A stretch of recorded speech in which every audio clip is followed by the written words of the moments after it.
আপনি কি ক্লান্ত? নিজের জীবনের ওপর থেকে কি বিশ্বাস হারিয়ে ফেলেছেন? প্রতিদিন সকালে যখন ঘুম থেকে ওঠেন, তখন কি বুকের ভেতর একটা ভারী পাথর চেপে বসে? আয়নার সামনে দাঁড়িয়ে নিজের ক্লান্ত চোখগুলোর দিকে তাকিয়ে কি নিজে প্রশ্ন করেন, কেন? কেন আমার সাথেই বারবার এমন হয়? আমি তো ফাঁকি দিইনি, আমি তো অলসতা করিনি। তবে কেন প্রতিবার সাফল্যের দোরগোড়ায় গিয়ে আমাকে এভাবে আছাড় খেয়ে পড়তে হয়? আমি জানি আপনার মনের ভেতর এখন কি ঝড় চলছে। আমি জানি সেই অন্ধকার রাতগুলোর কথা, যখন পুরো পৃথিবী ঘুমে মগ্ন থাকে আর আপনি নিজের ঘরের কোণে বসে মুখ চেপে কাঁদেন, যাতে আপনার কান্নার আওয়াজ বাইরের কেউ শুনতে না পায়। চারপাশের মানুষগুলো যখন আপনাকে ব্যর্থ, অপদার্থ কিংবা লুজার বলে তকমা দিয়ে দেয়, তখন নিজের ওপর থেকে বিশ্বাস উঠে যাওয়াটা খুব স্বাভাবিক। কিন্তু আজ, এই মুহূর্তে, আমি আপনাকে একটি সত্য মনে করিয়ে দিতে এসেছি। কান খুলে শুনুন। আপনি যে বারবার ব্যর্থ হচ্ছেন, এর মানে এই নয় যে আপনার ভাগ্য খারাপ। এর মানে এই নয় যে ঈশ্বর আপনার ওপর নারাজ। এর একমাত্র মানে হল, আপনি এখনো ময়দানে টিকে আছেন।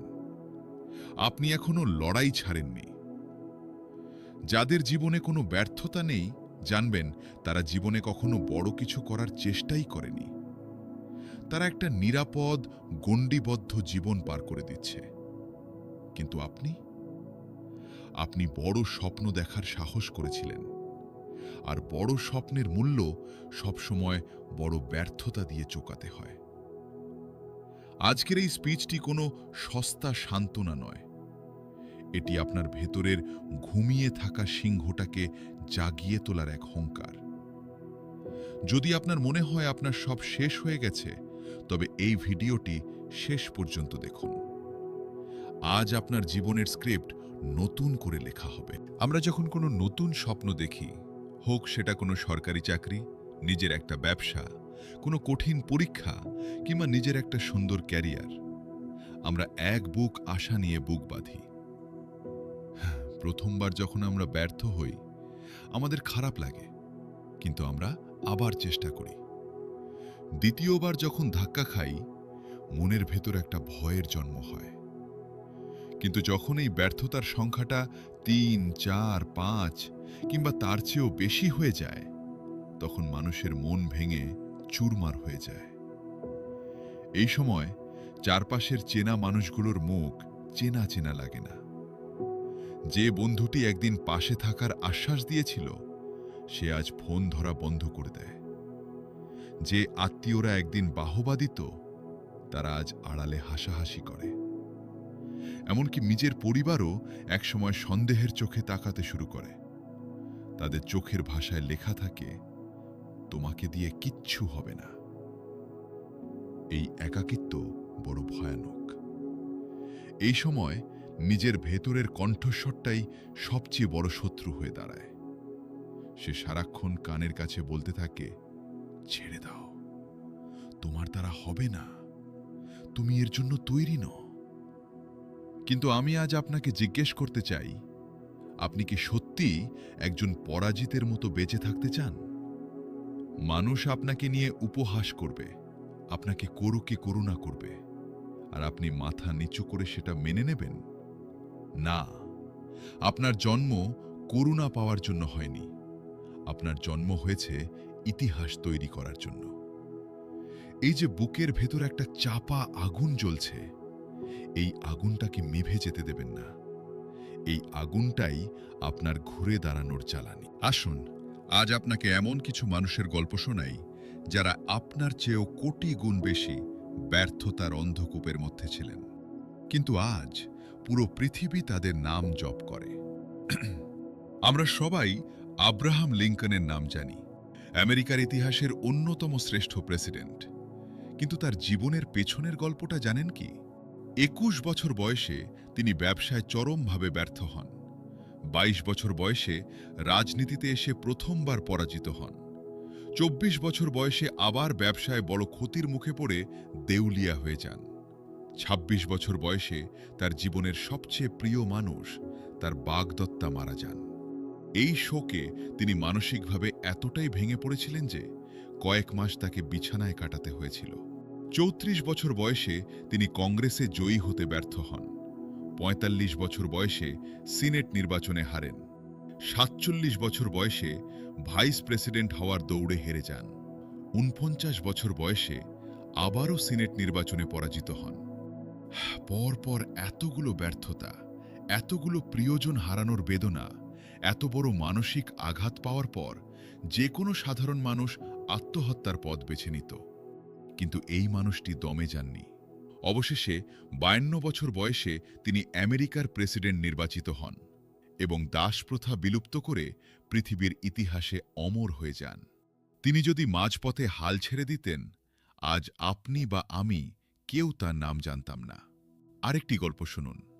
এক কৃষ্ণাঙ্গ আমেরিকান তরুণী শৈশবে চরম দারিদ্র্যের মধ্যে বড় হয়েছেন। মাত্র ৯ বছর বয়সে তিনি মারাত্মক যৌন নির্যাতনের শিকার হন। ১৪ বছর বয়সে কুমারী অবস্থায় মা হন এবং তার সেই সন্তানটি জন্মের কয়েকদিন পরেই মারা যায়। বর্ণবাদ, দারিদ্র্য, নির্যাতন আর মানসিক ট্রমার এক জীবন্ত নরককুণ্ডে বাস করেছিলেন তিনি। কিন্তু তিনি দমে যাননি। সমস্ত প্রতিকূলতার মুখে দাঁড়িয়ে তিনি পড়াশোনা শেষ করেন, টিভিতে কাজ শুরু করেন এবং আজ তাকে পুরো পৃথিবী চেনে ওপ্রা উইনফ্রে নামে। তিনি আজ বিশ্বের অন্যতম প্রভাবশালী এবং ধনী নারী। ব্যর্থতা আপনার ব্যাকগ্রাউন্ড দেখে আসে না, ব্যর্থতা আসে আপনার সহ্য ক্ষমতা পরীক্ষা করতে। এই মানুষগুলো যদি পেরে থাকেন, তবে আপনার অজুহাতটা কি? আপনার হাত পা সচল আছে, আপনার মস্তিষ্ক কাজ করছে, তবে আপনি কেন বলছেন আপনার দ্বারা হবে না? পর্ব ৪, ভুল কোথায় হচ্ছে? এবার একটু বাস্তবতার মাটিতে পা রাখা যাক। শুধু মোটিভেশন দিয়ে কিন্তু পেট চলবে না, জীবনও বদলাবে না। আপনি যদি একই ভুল বারবার করতে থাকেন এবং আশা করেন যে এবার ফলাফল আলাদা আসবে, তবে আপনি এক মস্ত বড় ভুলের স্বর্গে বাস করছেন। বারবার ব্যর্থ হওয়া মানে আপনার নিয়তি খারাপ নয়। এর মানে হলো আপনার পদ্ধতিতে বা স্ট্র্যাটেজিতে কোথাও কোনো বড় গলদ আছে। নিজেকে এই প্রশ্নগুলো করুন। ১. আপনি কি সত্যিই আপনার লক্ষ্যের জন্য শতভাগ দিচ্ছেন, নাকি শুধু দেখানোর জন্য পরিশ্রম করছেন?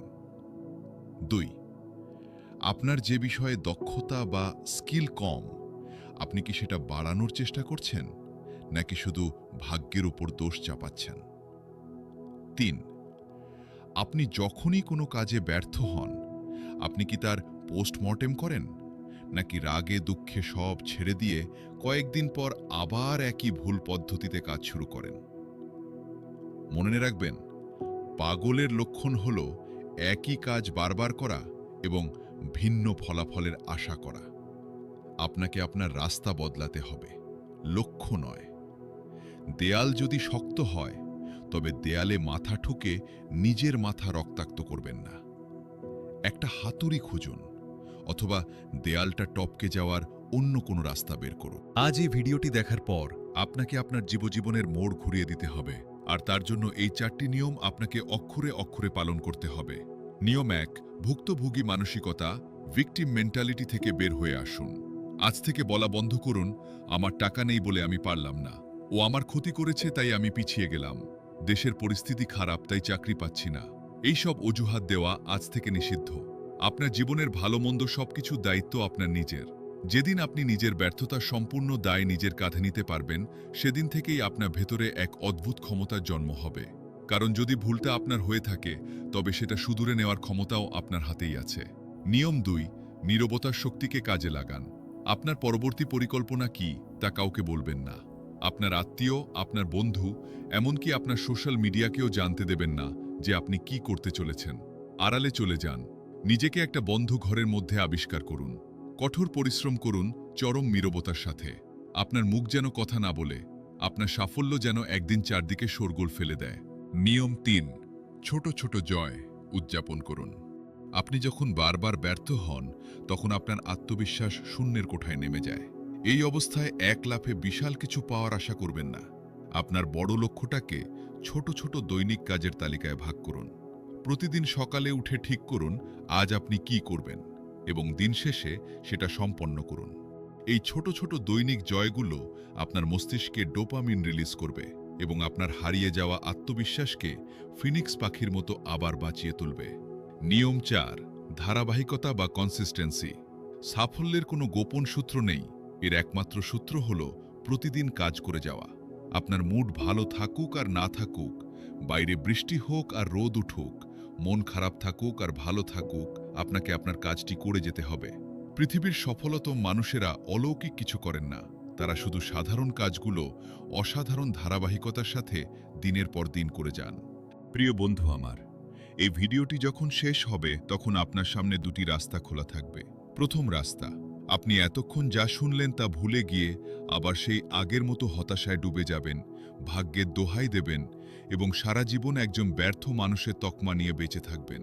আর দ্বিতীয় রাস্তা, আপনি আজ নিজের চোখ দুটো মুছবেন, মেরুদণ্ড সোজা করে দাঁড়াবেন এবং নিজের ভেতরের কাপুরুষটাকে গলা টিপে হত্যা করবেন। আজ আপনি প্রতিজ্ঞা করবেন যে অতীত আপনার সাথে কি করেছে তা আর মায়নে রাখে না। আজ থেকে আপনি আপনার ভবিষ্যতের নতুন নির্মাতা। যারা আপনাকে দেখে হেসেছিল, যারা আপনাকে অবহেলা করেছিল, তাদের দিকে তাকিয়ে কোনো প্রতিশোধের আগুন ছড়ানোর দরকার নেই। আপনার সবচেয়ে বড় প্রতিশোধ হবে আপনার সাফল্য, এমন এক সাফল্য যা দেখার পর তাদের নিজেদের যোগ্যতা নিয়ে সন্দেহ তৈরি হবে। জীবন আপনাকে 10 বার মাটিতে আছাড় মারলে আপনি 11তম বার উঠে দাঁড়াবেন। জীবন যদি আপনাকে 100 বার আঘাত করে আপনি 101তম বার বুক টান করে বলবেন, ব্যাস, তোমার কি এইটুকুই ক্ষমতা, আমি এখনো মরে যাইনি। মনে রাখবেন, অন্ধকার যত গভীর হয়, ভোরে সূর্য ওঠার সময় ততটাই ঘনিয়ে আসে। আপনার জীবনের সবচেয়ে অন্ধকার অধ্যায়টি আপনি পার করে এসেছেন। এবার আপনার আলো ছড়ানোর পালা।